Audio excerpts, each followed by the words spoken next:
Thank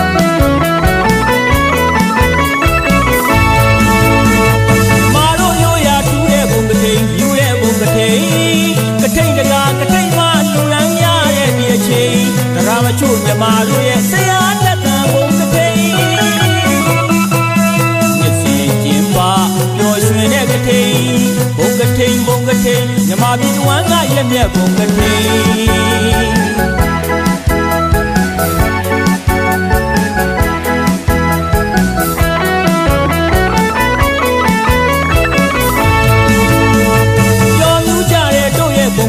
မရိုးတဲ့ဒီအချိန်အလှရှင်အလှမစုပေါင်းရတဲ့ဘုံကတိဘာသာကျိုးသာသနာကျိုးလို့ရရမဲလူမဟာဘုံကတိတို့ပြည်တွင်မှာတကယ်စီကားချိန်ဒီအချိန်ဒီကတိမြမတီလုံးမခင်းတဲ့ဘုံကတိ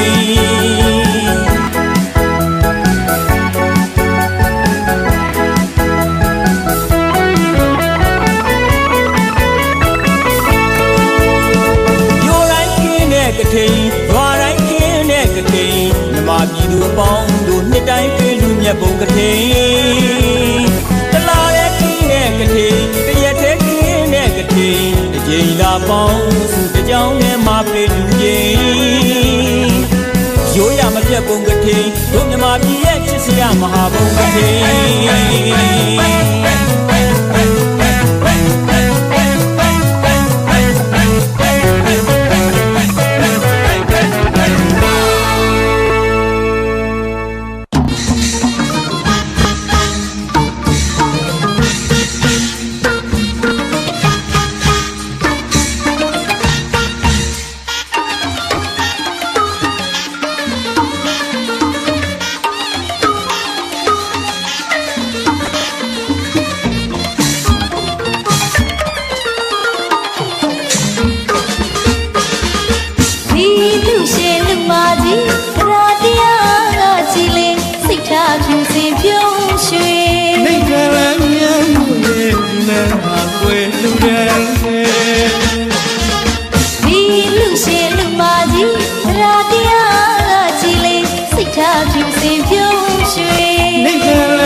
နှလုံးသားရဲ့ဖြူစင်သွားလူမြေတကားမခွဲခြားအမြဲထားတဲ့စိတ်စေတနာ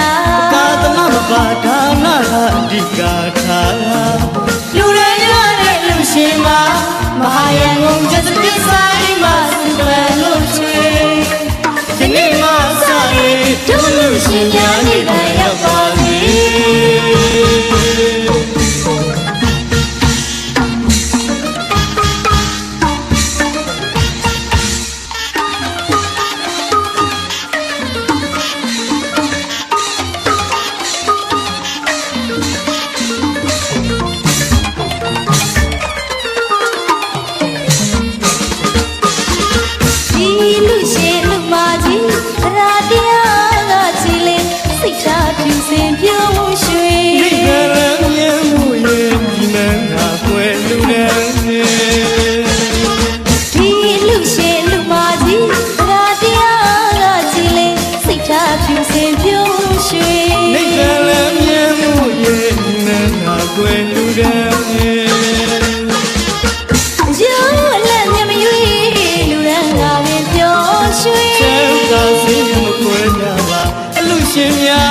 နာ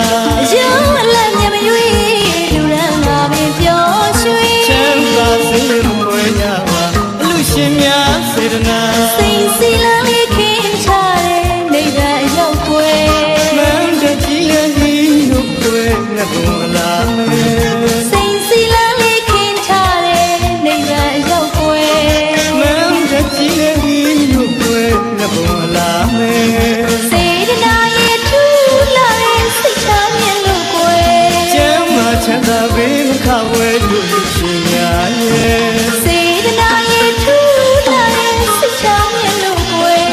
ကျမ်းမာချမ်းသာပေးမခဝဲလို့ရှင်များရဲ့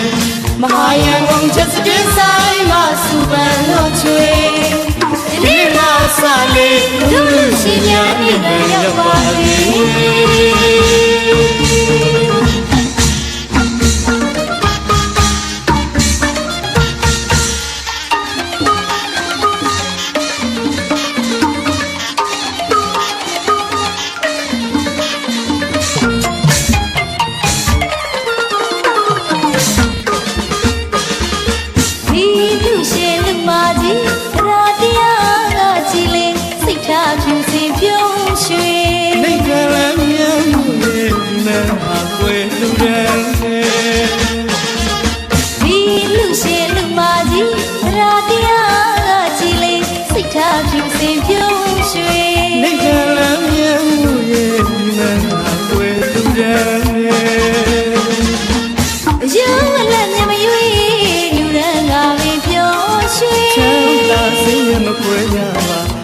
ရှင်များစေတနာရုံးလက်မြမရွေးလူရန်ငါပင်ပျော်ရွှင်ချမ်းသာစိတ်ရမခွဲကြပါအလူရှင်များစေတနာစိတ်စီလန်းလေးခင်းချတဲ့နေဗန်ရောက်ွယ်မန်းတကြီးလည်းဒီရုပ်ွယ်နှဘုံလာမယ်စိတ်စီလန်းလေးခင်းချတဲ့နေဗန်ရောက်ွယ်မန်းတကြီးလည်းဒီရုပ်ွယ်နှဘုံလာမယ်စေတနာချမ်းသာပေးမခဝဲတို့ရှင်များရဲ့စေတနာရဲ့ထူလာတဲ့စိတ်ချမြင်လို့ကိုယ်ကျမ်းမာချမ်းသာပေးမခဝဲတို့ရှင်များရဲ့မဟာယံကုန်ချက်စတဲ့ဆိုင်မှာစုပန်လို့ချွေဒီနေ့မှစားလေတို့လူရှင်များရဲ့ရောက်ပါလေ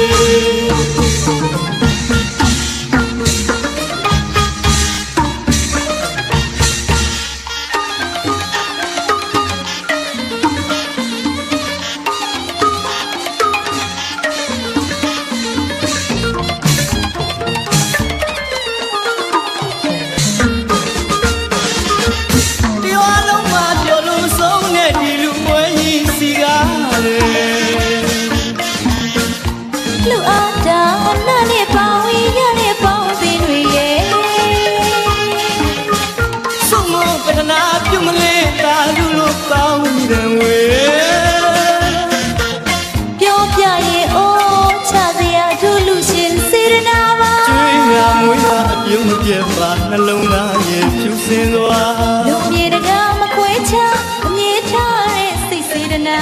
ကာသမမပါဒါနသာအဓိကထားလူရရတဲ့လူရှင်မ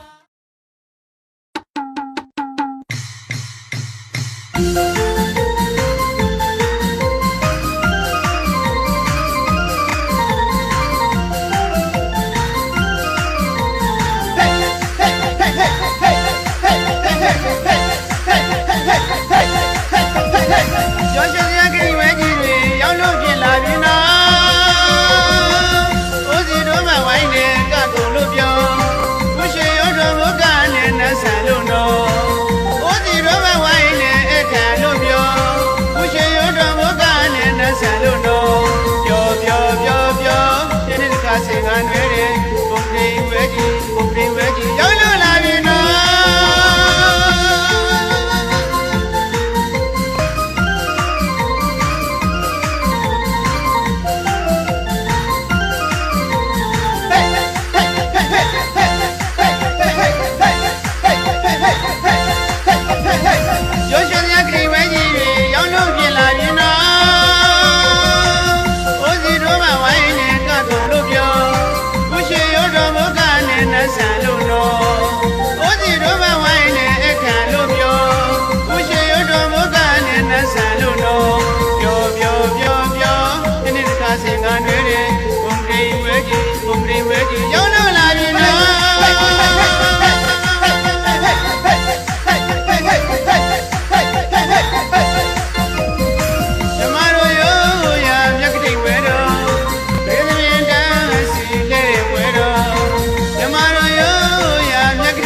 ဆန်လို့နော်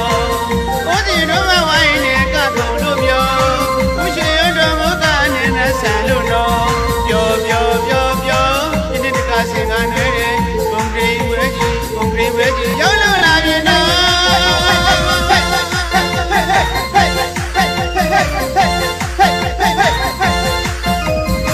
မြမတို့ရိုးရမြက်ကတိဝဲတော်ပြည်သူပြည်တန်းစီလဲဝဲတော်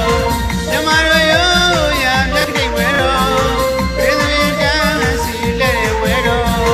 ကစီရိုးတို့မဝိုင်းနဲ့ကကုန်လို့ပြောတန်ရရဲ့ပေါက်ဆက်ဝင်လို့တို့လဲသူပြောမြမပြည်သူအလုံးချစ်တဲ့မြက်ကတိဝဲတော်မင်္ဂလာပြောစီတီတို့ကောင်းကြီးပေးပါသာဓုတော်ဒီနေ့လေဝံသံဃတာဒီမှာဆိုတဲ့ယတ္တကုသိုလ်များနဲ့အားကျလို့သာလူကြသလားပြော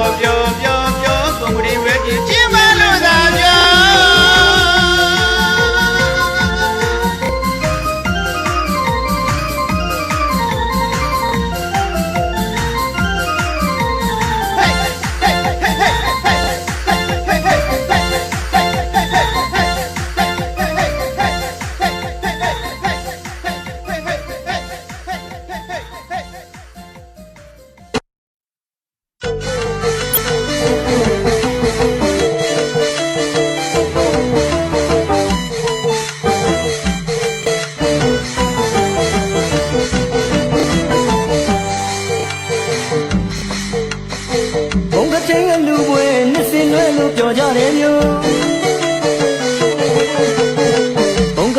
လူဝဲအိုစီဝိုင်းနဲ့စီကားတဲ့ပြုံမုံမြတ်တဲ့လူတော်ပေါင်းဒီပြေတစ်ခွေချင်းရှာကဲမုံမြတ်တဲ့ဒီလူတော်ပေါင်းရံမီတစ်ခွေချင်းရှာကထင်းတင်ငမ်းမှုစက်ကလူတဲ့ကထင်းတင်ငမ်းမှုစက်ကလူတဲ့အလူများချီကံကောင်းမှုနောင်ရင်လူပြဒီနိဗ္ဗာန်ရောက်မှမနေ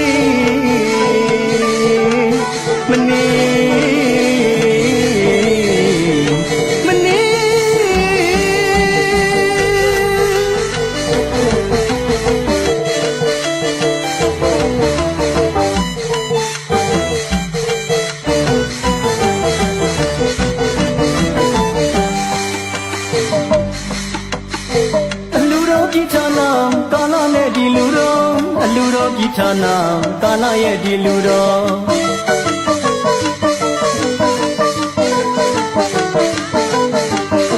ဒါနနဲ့သူပြောမယ်အလူတော်ရဲ့ခုပင်တစ်နှစ်မှတစ်ခါကျုံနေရွှင်ကပြုံးလို့လူပါတယ်ကွယ်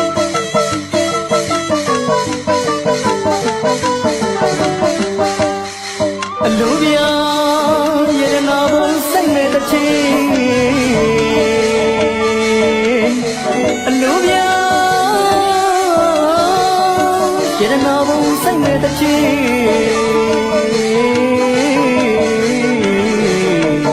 တစ်ချင်း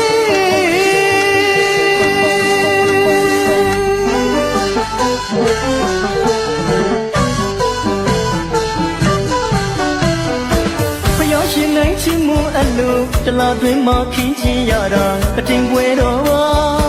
အလူရှင်တွေပြောလို့မဆုံးပီတရပြုံးနေဝမ်းရောက်လို့ပါစက်ကလူရန်မြတ်တင်ကံပါလူကြီးလူငယ်ပေါင်းများကပျော်ပျော်ပါပါကျွေးမွေးလို့သာဆောင်ရွက်ကြလေတာ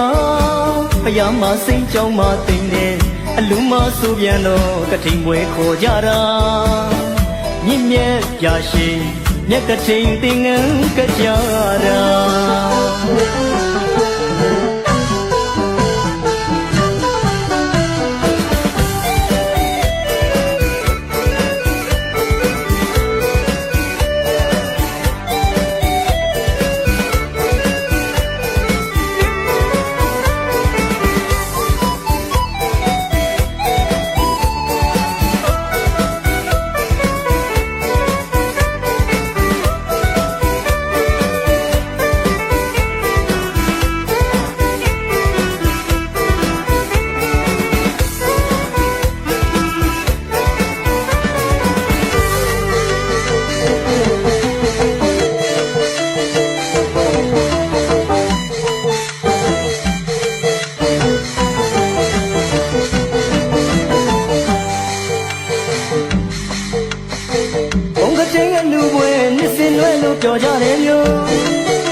လူဝဲအိုစီဝိုင်းနဲ့စီကားတဲ့ပြု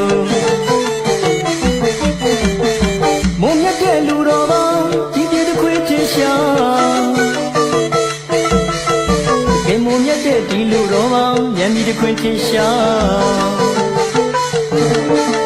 ကထင်းတင်ငမ်းမှုစက်ကလူတွေကထင်းတင်ငမ်းမှုစက်ကလူတွေ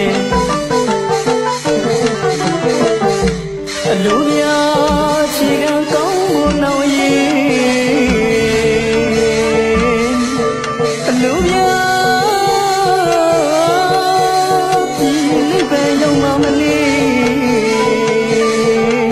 မနေမနေ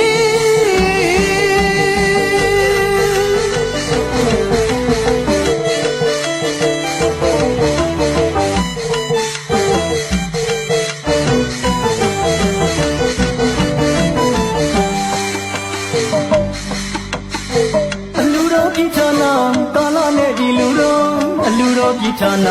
ကာလရဲ့ဒီလူတော်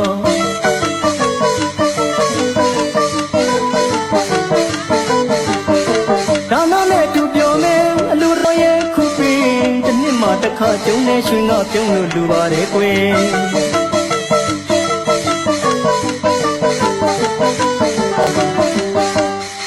အလူပြရတနာဘုံစိတ်နဲ့တစ်ချိန်လူပြရတနာဘုံစိတ်နဲ့တစ်ချိန်တစ်ချိန်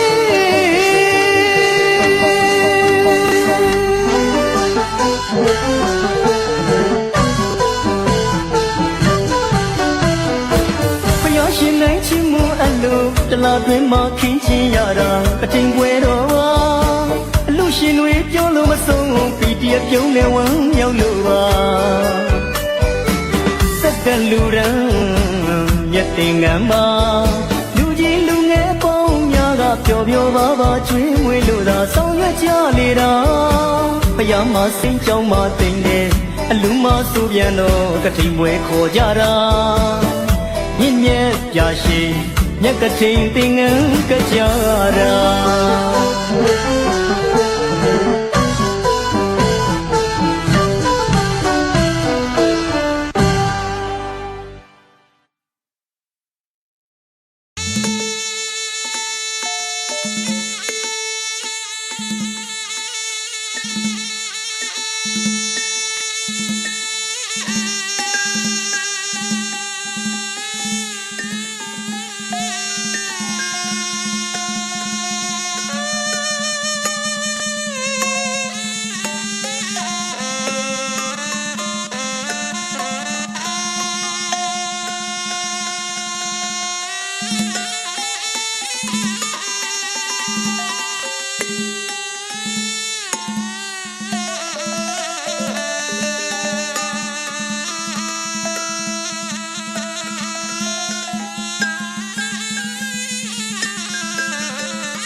နာရှင်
မနောဖြူစင်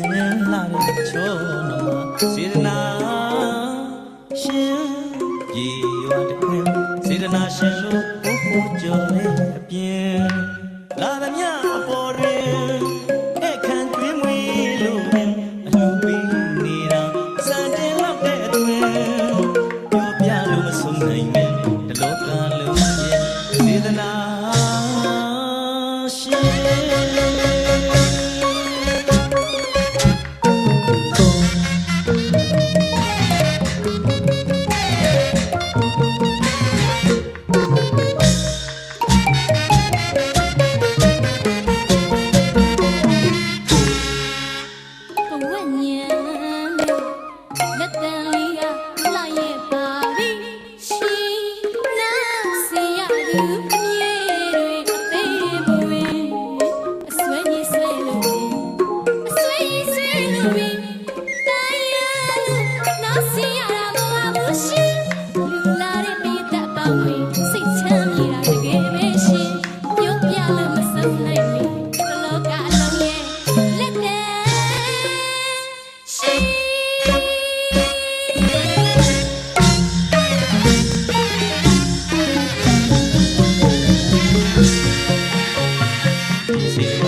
စေတနာရှင်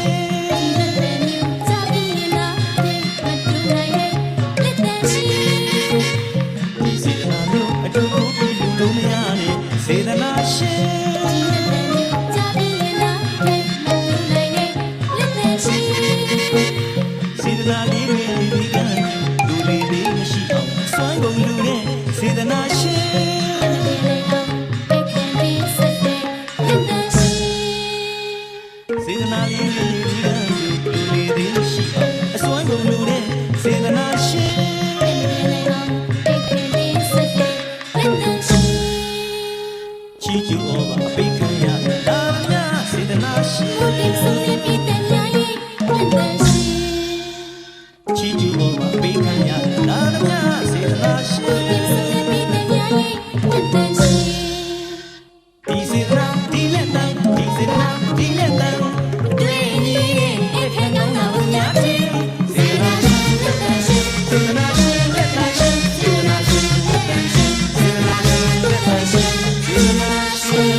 ရှိပစိုးကြီးမလို့တော်မိုးနဲ့ပြန်ကနေပါသည်ဘုံကချိန်ပွဲကြီးလေလုံးလာပါပြီသာသနာကုသိုလ်အရေးမှုပြောသည်ဘုံကချိန်ပွဲကြီးအော်လေလုံးလာပါပြီသာသနာကုသိုလ်အရေးမှုပြောသည်အရွယ်ဆုံးလူဆုံးနှွေးပြောကြသည်အကုန်လုံးရွှင်ပြုံးပီတိတွေဝဝေးစီတရားစုကပဲသာဓုခေါ်ကြသည်တန်ဃာတော်တွေအတွက်ရင်မငါလူရန်သည်နေကအကျိုးကြီးဘုံကချိန်လေလို့လာပါပြီ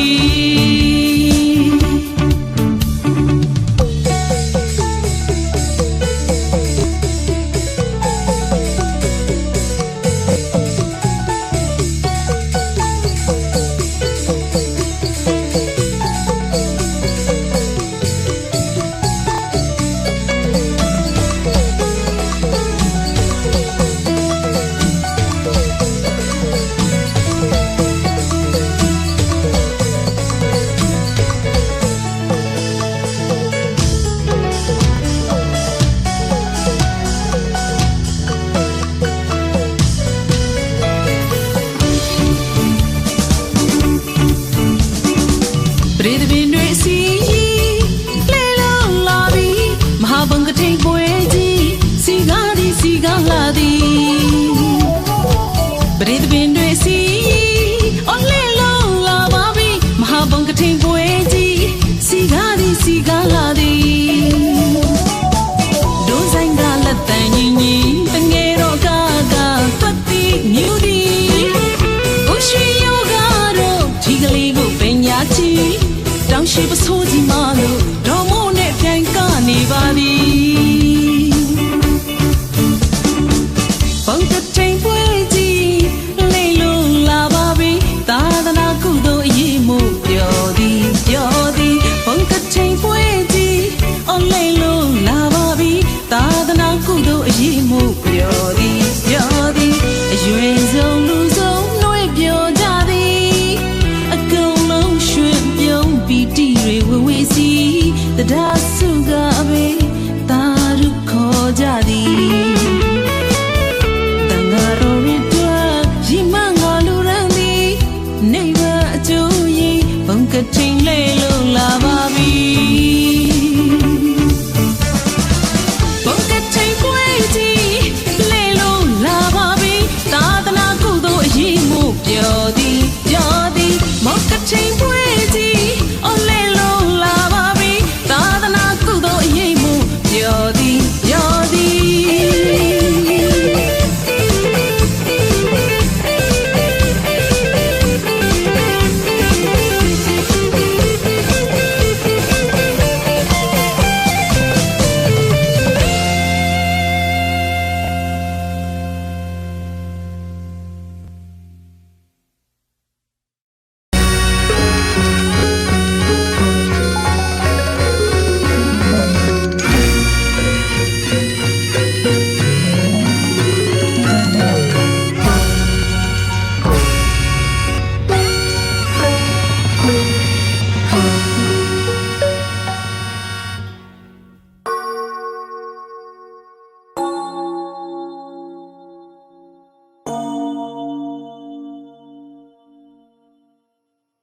လက်ဆုံးမူ၍ကတော်ပါသည်ဗုဒ္ဓံတရဏံကိသာမိ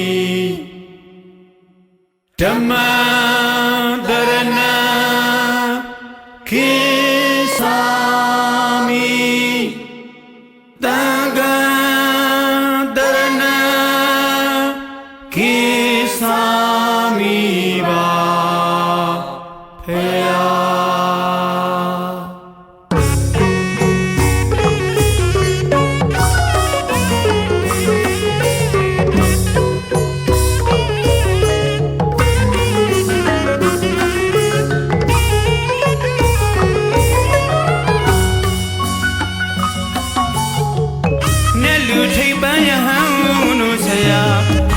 ဒဘဂဝါစိန်နေယ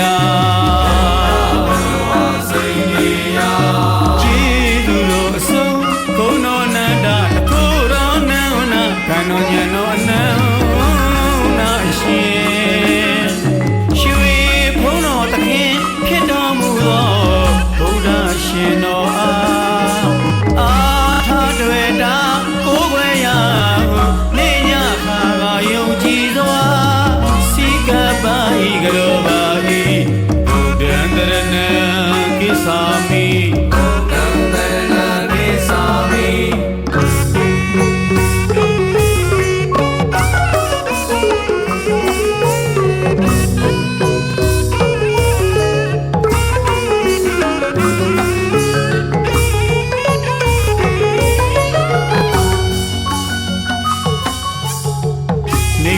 တိုင်အောင်ပို့ဆောင်နိုင်တဲ့တရားမြတ်ဒေသနာတော်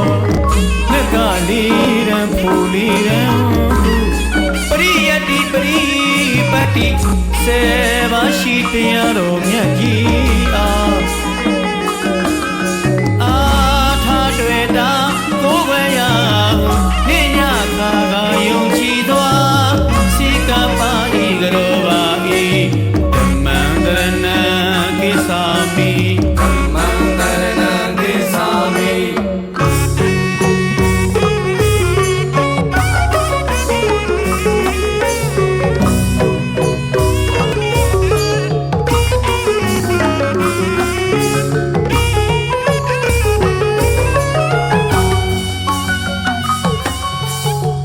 အရိယာနွယ်ဝင်ထေရှင်ပုဂ္ဂိုလ်ဖြစ်တော်မူ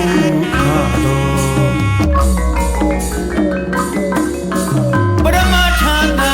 တမှုရိတံဃာသာသ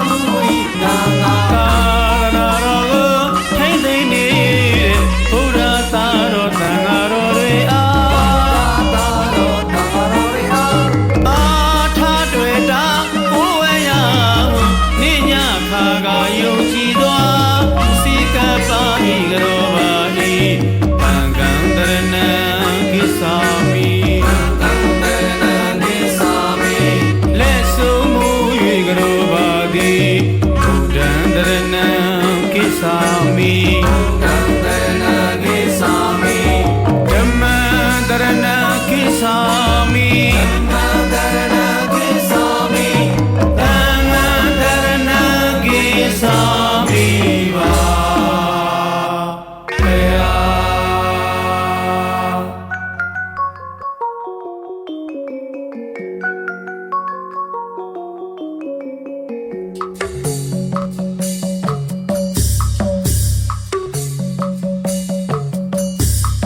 ဘုရားတရားတန်ခါအမြတ်ဆုံးမှာအာထကူပဲယုံကြည်သွားနေညခါဥထိတ်မှာစိတ်တို့ရောက်လေရာသုံးပါးရတနာကျေးဇူးကိုကြောင့်ရောက်လေရာမျက်နှာပွင့်လန်းမှာသွားလာလေတာသာလာလေတာဘေးရန်တွေရှင်းခဲ့တာပန်းမျက်ရှိကြာလန်းစံ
ယောမေတံတုသောသော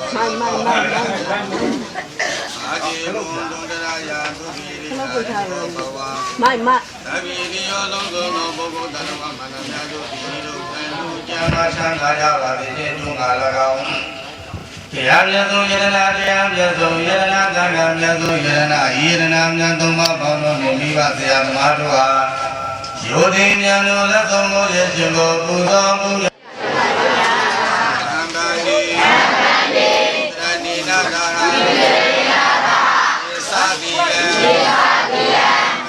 သာတိယမယာသာမိဒုက္ခံကတဝါယံတိထာဗန္တိတေယံပိ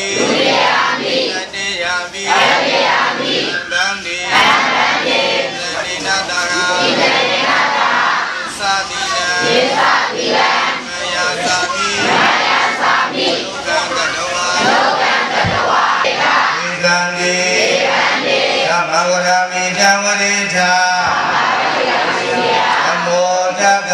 ဗဂဝတောအရဟတောသမ္မာသမ္ဗုဒ္ဓတ္တ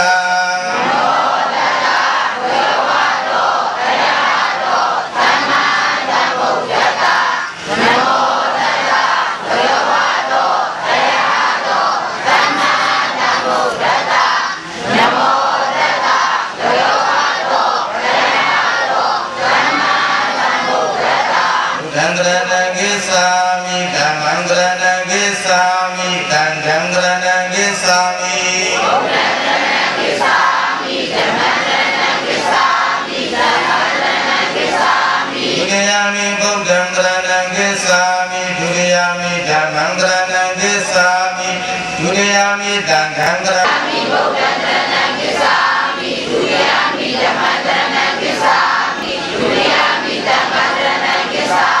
တတိယမိဘုဒ္ဓံကရဏံကိသာမိတတိယမိဓမ္မံကရဏံကိသာမိတတိယမိသံဃံကရဏံကိသာမိတတိယမိဘုဒ္ဓံကရဏံကိသာမိတတိယမိဓမ္မံကရဏံကိသာမိတတိယမိသံဃံကရဏံကိသာမိသရဏမိအာရေနာသာနာဝေယမိတေခာပရံသမာဓိယာမိဣတုမိစ္ဆာသာရဝေရမဏိတေခာပရံသမာဓိယာမိအာမေတုမိစ္ဆာသာရဝေရမဏိတေခာပရံသမာဓိယာမိအာဝါဒဝေရမဏိတေခာပရံသမာဓိယာမိအာဝါဒဝေရမဏိတေခာပရံသမာဓိယာမိနာမေရာယမေသဗမာဒဌာနာဝေရမဏိတေခာပရံသမာဓိယာမိနာမေရာယမေသဗမာဒဌာနာဝေရမဏိတေခာပရံသမာဓိယာမိဓမ္မိပုံညာယံမေပုံညာဝက္ခေယဝက္ခေယဟောတုဝရဟောတုအမိဒါနံယံမေဒါနံယံမေတိလံယံမေတိလံနိဗ္ဗာနတံနိဗ္ဗာနတစေယောစေယောဟောတုသရတိနာတတကဝပိသတိလံဓမ္မံတတုကကတဝအပမတိနာသမ္မာတိအပမတိယ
ပြောကြောင်းမို့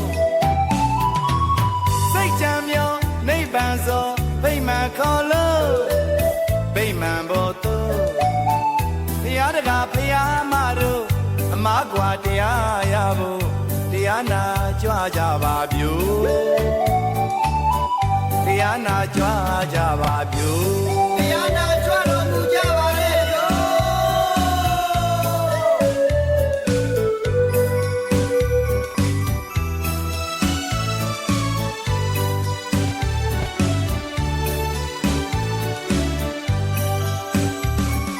ဓမ္မမိတ်ဆွေတရားမိတ်ဆွေသူတော်စင်သူတော်ကောင်းတို့အလူတော်ရှင်သူပြောကြောင်းမို့စိတ်ကြံမြောနိဗ္ဗာန်သောဗိမာန်ခေါ်လို့ဗိမာန်ဘောတို့ဘုရားတကားဘုရားမတို့အမကွာတရားရဖို့တရားနာကြွကြပါပြုတရားနာကြွကြပါပြုတရားနာကြွတော်မူကြပါလေရောအလားတေးချွေကဘဝရေးစရာသစ္စာတွေလည်းမချုပ်ဓမ္မရေးပရိသတ်များပေးဝေကမေတ္တာတွေလည်းပို့အလားတေးချွေကဘဝရေးစရာသစ္စာတွေလည်းမချုပ်ဓမ္မရေးပရိသတ်များပေးဝေကမေတ္တာတွေလည်းပို့တန်တရားဖုံဖုံတရားတခါသာဆုံးသာသနာပြုပါကုန်တန်တရားဖုံဖုံတရားတခါသာဆုံးသာသနာပြုပါကုန်လူဘဝပုံသောခုခဏကြုံလို့အချင်းရှိခိုင်လုံးလာဆိုင်ကြစို့မန္တနာညွတ်ကွင်းလဲရှင်းလို့တန်တရားဝဆင်းရဲကင်းဖို့မန္တနာညွတ်ကွင်းလဲရှင်းလို့တန်တရားဝဆင်းရဲကင်းဖို့တရားတကားဘုရားမတို့အမကွာတရားရဖို့တရားနာကြွကြပါပြုတရားနာကြွကြပါပြုတရားနာကြွတော်မူကြပါလေရော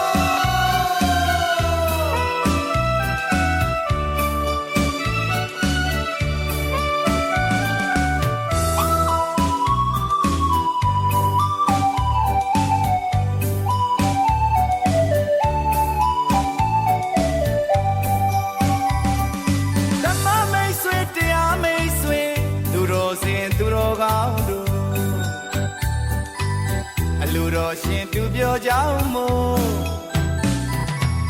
စိတ်ကြံမြောနိဗ္ဗာန်သောဗိမာန်ခေါ်လို့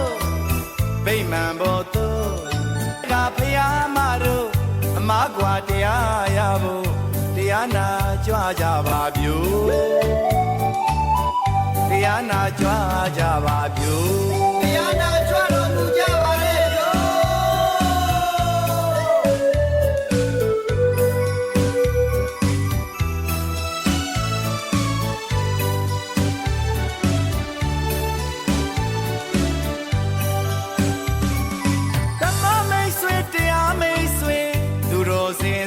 ကောင်းတို့အလူတော်ရှင်သူပြောကြောင်းမို့စိတ်ကြံမြောနိဗ္ဗာန်သောဗိမာန်ခေါ်လို့ဗိမာန်ဘောတို့ဘုရားတကားဘုရားမတို့အမကွာတရားရဖို့တရားနာကြွကြပါပြုတရားနာကြွကြပါပြုတရားနာကြွတော်မူကြပါလေရောဘဝရေးစရာသစ္စာတွေလည်းမချုပ်ဓမ္မရေးပရိသတ်များပေးဝေကမေတ္တာတွေလည်းပို့အလားတေးချွေကဘဝရေးစရာသစ္စာတွေလည်းမချုပ်ဓမ္မရေးပရိသတ်များပေးဝေကမေတ္တာတွေလည်းပို့တန်တရားဖုံဖုံတရားတခါသာဆုံးသာသနာပြုပါကုန်တန်တရားဖုံဖုံတရားတခါသာဆုံးသာသနာပြုပါကုန်လူဘဝပုံခုခဏကြုံလို့အချင်းရှိခိုင်လုံးလာဆိုင်ကြစို့မန္တနာညွတ်ကွင်းလဲရှင်းလို့တန်တရားဝဆင်းရဲကင်းဖို့မန္တနာညွတ်ကွင်းလဲရှင်းလို့တန်တရားဝဆင်းရဲကင်းဖို့ဘုရားတကားဘုရားမတို့အမကွာတရားရဖို့တ တရား တရားနာကြွကြပါဗျိုတရားနာကြွကြပါဗျိုတရားနာကြွတော်မူကြပါလေဗျို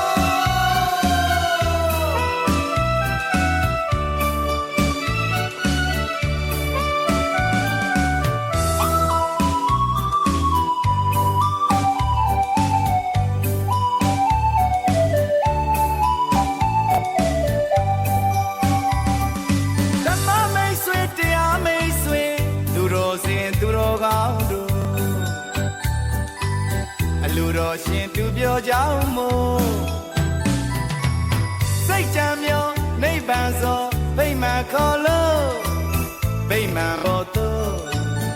ဘုရားတကားဘုရားမတို့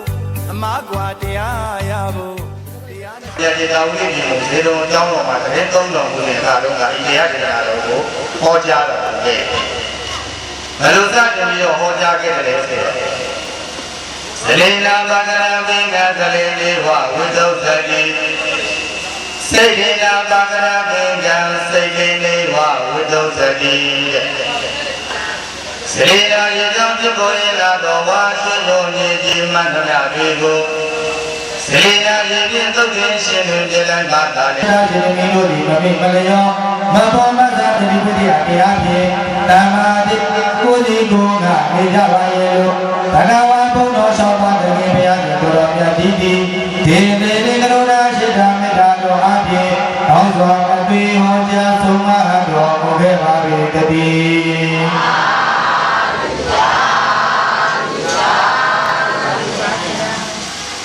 ရှိသမီးရှိသမီးဗလာကာရီစားရပါလေသမီးနဲ့သွားရပါလေသမီးနဲ့ထိုင်ရပါလေသမီးနဲ့ဘာတရားလေးနဲ့နေရမယ်ဘာတရားလေးနဲ့နေရမယ်တတိတရားလက်ကင်ကရှိသမီးတတိထားလို့စားရပါလေရှိသမီးတတိတရားနဲ့စားသွားရပါလေတတိနဲ့သွားလာရပါလေတတိနဲ့လာထိုင်ရပါလေတတိနဲ့ထိုင်သက်တော်ပြည့်ကိုယ်တော်မြတ်ကြီးကဗရာဇာတိကိုဒီလိုဟောတော့ဥဒ္ဓဘုရားဒီဘုံတော်မိုက်ကလည်းဥဒ္ဓကဟောနေတာလေစားရပါလေဘာနဲ့စားသွားရပါလေဘာနဲ့သွားလာရပါလေဘာနဲ့လာပြောရပါလေဘာနဲ့ပြောထိုးရပါလေဘာနဲ့ထိုးတွေ့ရပါလေဘာနဲ့တွေ့ဘာနဲ့တွေ့လဲထိုးရပါလေတတိယထိုးတွေ့ရပါလေတတိယတွေ့တတိတရားလေးကဝိပဿနာဉာဏ်လေးနဲ့ပေါင်းထိုးနေတာကနဲ့ထိုးရပြီးတာကယုံသူမဟုတ်လားမဟုတ်ထိုးနေတာကနာနဲ့လုံးငါထိုးတာဟုတ်ရဲ့လားသူထိုးတာဟုတ်လားစားနေတာကနဲ့ဆိုတဲ့ဟောဒီစိတ်တရားနဲ့စားနေတာကနဲ့စားရပြီးတာကယုံသူမဟုတ်လားမဟုတ်စားနေတာကနာနဲ့ယုံသွားနေတာကနဲ့သွားရပြီးတာကယုံသူမဟုတ်လားမဟုတ်သွားနေတာကနာနဲ့ယုံပြောနေတာကနဲ့ပြောရပြီးတာကယုံသူမဟုတ်လားမဟုတ်ပြောနေတာက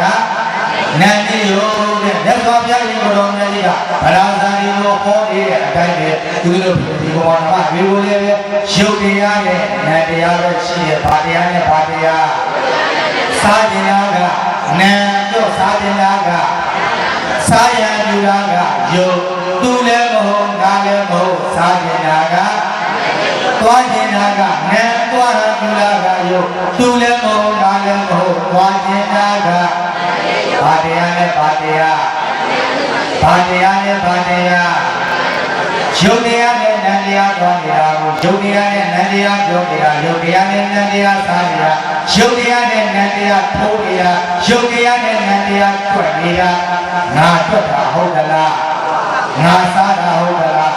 သူစားတာဟုတ်သလားဘာတရားနဲ့ဘာတရားကြောဘာတရားနဲ့ဘာတရားအဲဒီလိုကလည်းမြတ်စွာဘုရားကိုယ်တော်မြတ်ကြီးကဗရာဇာတိကိုခေါ်လိုက်တော့ဗရာဇာတိမှာတရားဓမ္မလေးရပြီးတော့တတိတရားလက်ခံထားပြီးဟုတ်ပါပါပဲနားလည်းမပန်းကားလည်းမဆိုင်ဘေးရမစိုးရုပ်တရားနဲ့နတ်တရားကသွားနေတာပါလူတရားနဲ့နတ်တရားကသွားနေတာတတိလေးချက်ကပ်ပြီးတော့ဝိပဿနာပြီးသွားပြီဘာဒီသွားပြီတော့ဘာဒီသွားပြီလာတော့ကတော့ကြောင်းကိုဘာနဲ့လာရအငူနဲ့လာတာအောက်ကလေးနဲ့လာတာလေတ သားရောကဆုံးကြီးကြောက်ကြကတေးအဖေအမေကမိလောင်တော့အကူရပဲအယူတစ်ပိုင်းဖြစ်နေတော့ကြီးမာကပြစ်ငိုမာကဗရာဇာတိကြောင်းမူလာတော့ဘာနဲ့လားတော့ဘာနဲ့လားအဲဒီလိုမြတ်စွာဘုရားရှင်ကိုယ်တော်မြတ်ဒီကတရားဓမ္မတွေဟောကြားဆုံးမလိုက်တော့သောတာပန်တရားကအနာဂတ်နောက်သူထေရီကဝုသွားတော့ဗရာဇာတိထေရီဗရာဇာတိတော့နောက်ဆုံးတော့ဘာဖြစ်သွားလို့ကျန်တာထေရီမိုင်းတော့ဖြစ်သွားဘာဖြစ်သွားလဲကျန်တာထေရီမိုင်းဖြစ်သွားတာတခြားနဲ့ပြုလို့လားတရားနဲ့ပြုလို့လားတခြားကလမ်းကြတာလားတရားကလမ်းကြတာလားယူနေတဲ့လူပေါ်နေတဲ့လူအကျင့်မကောင်းတဲ့လူကိုတောင်းအောင်လုပ်တာတခြားလားတရားလားအဲ့ဒါကြောင့်ဒီလိုဆိုနေပေါ်မှာတရားဓမ္မကိုနေတိုင်းလာရမှာလားတည့်ရတဲ့လာရမှာလားသမီးနေတိုင်းမစားဘူးလားစားရလားတရားနေတိုင်းလာရလားပြောနေတိုင်းလာရမှာလားတည့်ရတဲ့လာရမှာလားနေတိုင်းလာရမှာလားပဋိသန္ဓေဉာဏ်သိပြီးတော့ထားလိုက်တော့ဘာသာလာတော့ကတော့ကျောင်းကိုဘာနဲ့လာတယ်အငိုနဲ့လာတယ်ပြန်လာကြတော့ပြန်တယ်ပြောဘာနဲ့ပြန်တယ်ရှင်ကတရားဓမ္မတွေပြီးတော့သောတာပန်တရားကအနာဂတ်ဉာဏ်သာဖြစ်သွားတော့ဒုက္ခဒေါမနကဥပါယတာတွေဒါဝရတရားတွေရှိသေးရလားမရှိတဲ့ပုဂ္ဂိုလ်ကအငိုနဲ့ပြန်လာတာအပြုံးနဲ့ပြန်လာတာအဲ့ဒါကြောင့်တရားတော်တွေကအငိုမျက်လုံးပြောအငိုမျက်လုံးဘုရားတော်ပြင်နေဘောဓမ္မတွေဒီကိုလာရင်ဒါတော့ဘုရားကဘုရားရှိတော်ဘုရားရဲ့ငါအိမ်ကမျိုးပိတ်ခဲ့အပြင်ဘူးလို့ငါဘုရားပြောရတယ်ဘူးတော့လာတော့ဘာနဲ့လာတာလဲအပူနဲ့လာတာဘာနဲ့လာတာလဲအပူဆိုတာကပြုံးပါလားငိုပါလားငိုတဲ့အပူဆိုတာကအကုသိုလ်တရားတွေငိုတဲ့တရားတွေလာခဲ့တာဒီရောက်တော့ဩဘုရားရက်တက်လိုက်တာငါခန္ဓာကိုယ်တော့ငါမပိုင်ဘူးဆိုတော့တို့ကိုစောင့်နေတဲ့လူတွေကရောပိုင်ရတာဆိုင်ရတာအဲ့ဒါဆိုတို့ဘာလေးနဲ့နေကြမယ်အငိုနဲ့လာပြီးတော့အပြုံးနဲ့ပြန်တင်တယ်ဘုရားတို့ဖိမိကြီးကိုမောင်းနာမှာဒီကလည်းပဲကိုလာလို့ဆရာဖွားတော့ကအငိုနဲ့လာတာကအပြုံးနဲ့လာတာပြောမိမိဝိုင်းရဖတ်တာအငိုနဲ့လာတာအပြုံးနဲ့လာတာနော်အငိုနဲ့လာခဲ့တယ်ဆိုတော့ဘဝတဏ္ဍာတစ်ချောင်းလုံးဦးတော့ဘိုးကဲကောင်းလေးမနေတော့ဟုတ်တယ်နော်အဲ့ဒီတော့လူလောကကစလာတော့အငိုနဲ့စလာခဲ့တယ်နောက်ဆုံးခန္ဓာဆော့လိုက်တော့အငိုနဲ့ဆော့ပါလားအပြုံးနဲ့ဆော့ပါလားတော့အငိုနဲ့ပြန်ပါလားအပြုံးနဲ့ပြန်ပါလားအပြုံးနဲ့ပြန်ရင်ရင်ထဲမှာဘာရှိရမယ်တတိရှိရမယ်ဘာရှိရမယ်ဘာရှိမှအပြုံးနဲ့ပြန်နိုင်မယ်တတိရှိမှအပြုံးနဲ့ပြန်နိုင်တယ်ဘာမရှိတတိနဲ့မပြန်နိုင်တတိမရှိအပြုံးနဲ့မပြန်နိုင်ဒီမှာဗရာဇာတိတောင်းတကိုလာတော့ကအငိုနဲ့လာခဲ့ဘာနဲ့လာခဲ့တာဘာမရှိလို့ပြန်သွားတဲ့အခါတော့အပြုံးနဲ့ပြန်သွားတာဘာရှိလို့ဒီလိုဘုရားကြီးဘောဓမလည်းအငိုနဲ့ပြန်လာတာအပြုံးနဲ့ပြန်လာတာ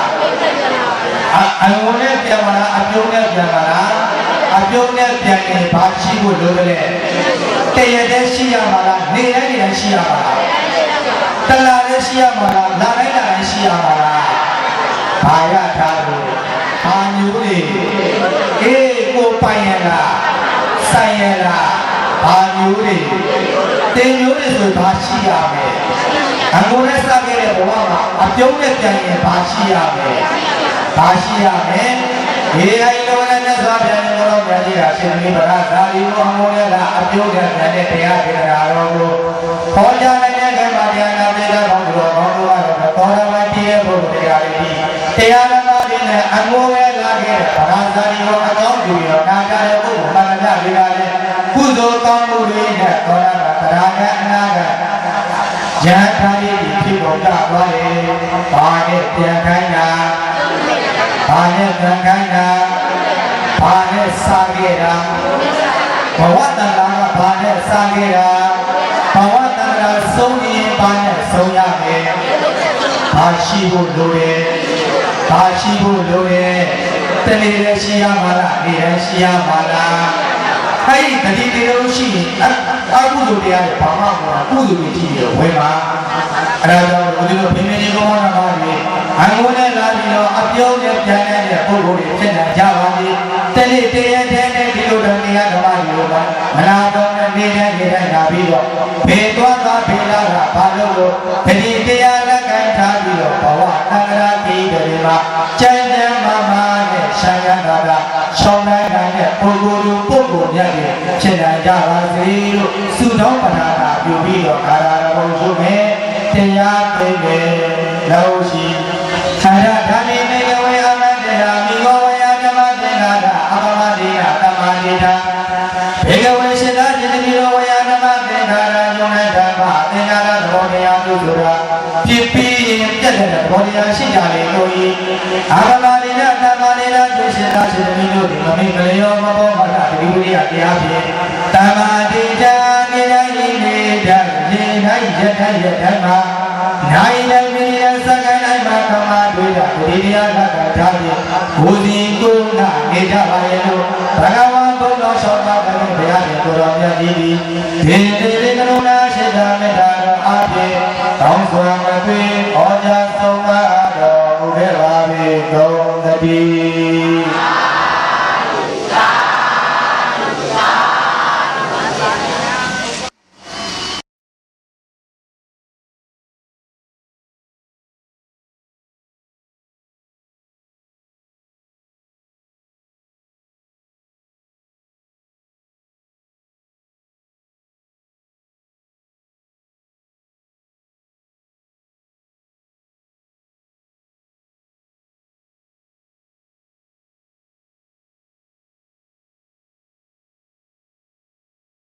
အရှင်ဘုရားဘုရားတပည့်တော်တို့သည်ကံကိုလကကံဤအထူးတရားတို့ကိုလကကံဝေယောဂီများကိုပြီးပြီးတရားတော်တော်မှနေအင်္ဂါ၅ပါးနေပြည့်စုံတော်မူသောတရားတော်မြတ်တို့ကိုခံယူကျင့်တို့စောင့်တည်ကြပါကုန်၏အရှင်ဘုရားတရားကိုလူရန်ရသောကုသိုလ်ဘာသာတို့သည်ဘုရားတပည့်တော်တို့၏ပညာ၏ကျမ်းမာ၏စီးပွား၏ဘာသာ၏သာသနာ၏တို့၌အထောက်အပံ့ဖြစ်ရပါလို၏ရရပါလို၏အရှင်ဘုရားယနေ့ရသူပြုရန်ရသောနာကြရသောကုသိုလ်မှန်များတို့သည်တပည့်တော်တို့၏အတိတ်ဘဝသကုဘဝ၌တော်စံကြကုန်သောမိခင်ပါခင်ဆရာကခင်ကျေးဇူးရှင်နှင့်ဆွေမျိုးဒိဋ္ဌိယပေါင်းတို့အား၎င်းအမြာဒီဝိညာဉ်ပါကုန်၏အထူးအားဖြင့်ကျွန်ုပ်တို့ကိုစောင့်ရှောက်ကြကုန်သောကိုယ်ဆောင်နဲ့အိမ်ဆောင်နဲ့ဆောင်နဲ့လောကကိုစောင့်ရှောက်ကြကုန်သောနမီကြီးဧဝံတို့နှင့်သဗ္ဗဒေဝအမြတ်နာကရပေါင်းတို့အား၎င်းအမြဒီဝိညာဉ်ပါကုန်၏ဇေဘုံနဲ့ဆုံးဆံသွားလာနေအတ္တတတဝါအမြင်အတ္တတတဝါပေါင်းတို့ဟာအမြဒီဝိညာဉ်ပါကုန်၏အမြရ၍ကိုယ်စိတ်နှပြဉာဏ်မှာချမ်းသာဝန္တာကြသည်ဖြစ်ကြပါစေသောအမြဲတမ်းများများပြုဝင်တယ်။အာလုံးရာဇာတဗျာအမြာလူတော်ဘုရားဘာကုန်သောသာဓုသာဓုသာဓုအာလုံးရာဇာတဗျာအမြာလူတော်ဘုရားဘာကုန်သောသာဓုသာဓုသာ